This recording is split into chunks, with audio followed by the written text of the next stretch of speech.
Rebbe Nachman of Breslov had a dream in the beginning of the summer of 5564.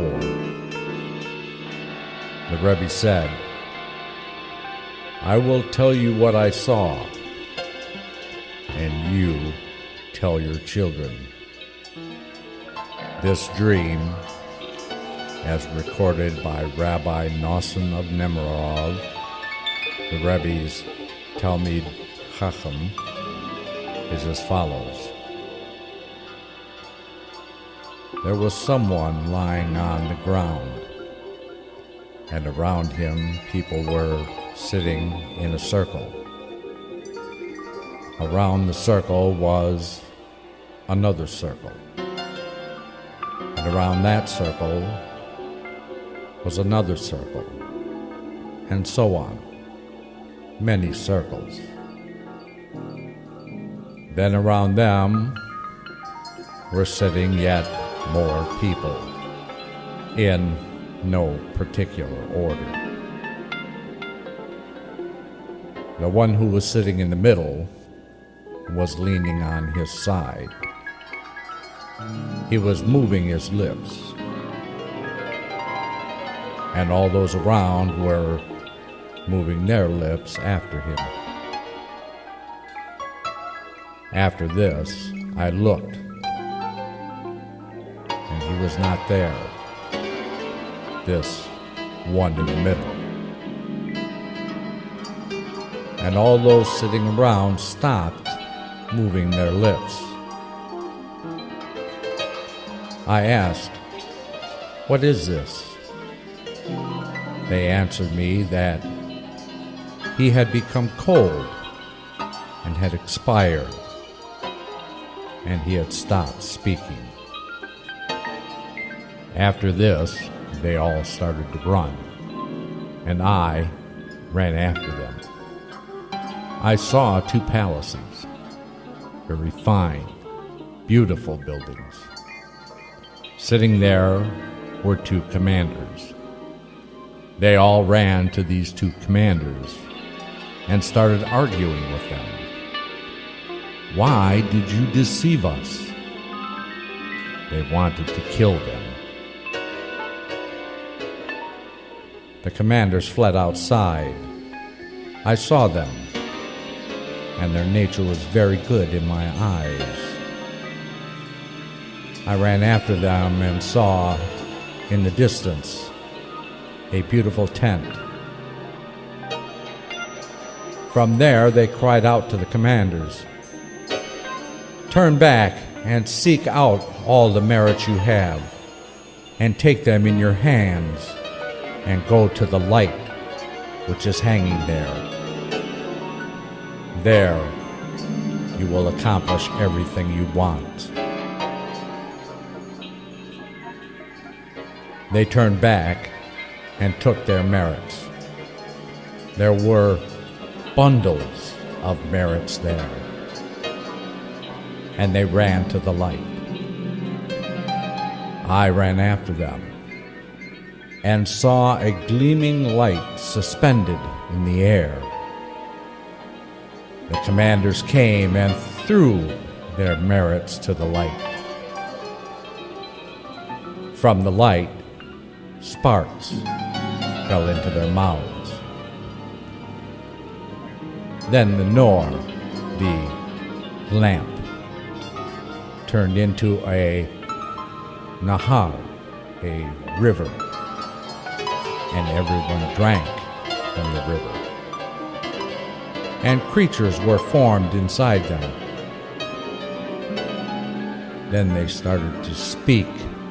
The creatures came out of them, and I saw them running and returning.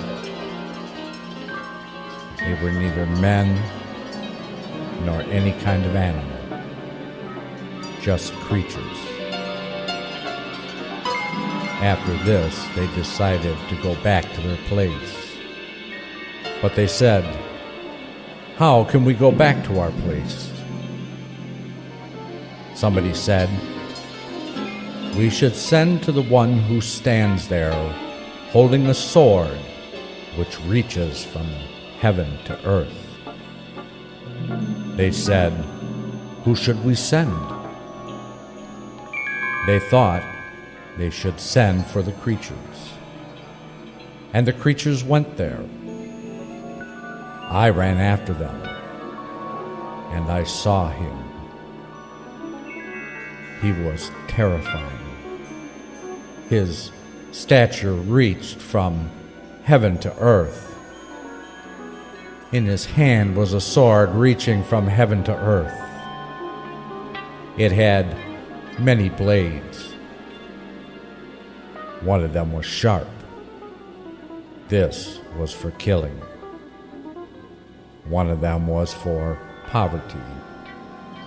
One of them was for weakness. And there were also many blades for punishment. They started pleading, "All this long time we have been suffering at your hands. Now help us and bring us to our place." He said, "I cannot help you." They pleaded, "Give us the blade for death, and we'll kill them." But he did not want to. They asked for a different blade, but he did not want to give them a single blade. They went back. In the meantime, there was an order to kill the commanders, and they cut off their heads. Meanwhile, the sequence of events returned to what it had been before, namely, that someone was lying on the ground, surrounded by circles of people, and so on. They ran to the commanders. Everything happened as described before, except that now I saw that the commanders did not throw their merits to the light. They simply took their merits and went before the light and broke their hearts and began to beg and make entreaties before the light. And sparks fell from the light into their mouths. They entreated more, and the light turned into a river, and the creatures were formed, and so on. They told me, "These ones will live, because the first ones deserve to be killed for throwing their merits to the light and not making entreaties like these latter ones." I did not know what this meant. They said to me, "Go to the room, and they will tell you the explanation of this." I went, and there saw an old man. I asked him about the matter. He took his beard in his hand and said to me, "My beard is the explanation of what happened." "I still don't know," I said. "Go to that room," he replied, "and there you will find the explanation." I went there, and I saw a room infinitely long and broad, entirely filled with writings. Wherever I opened, I saw the explanation of the story.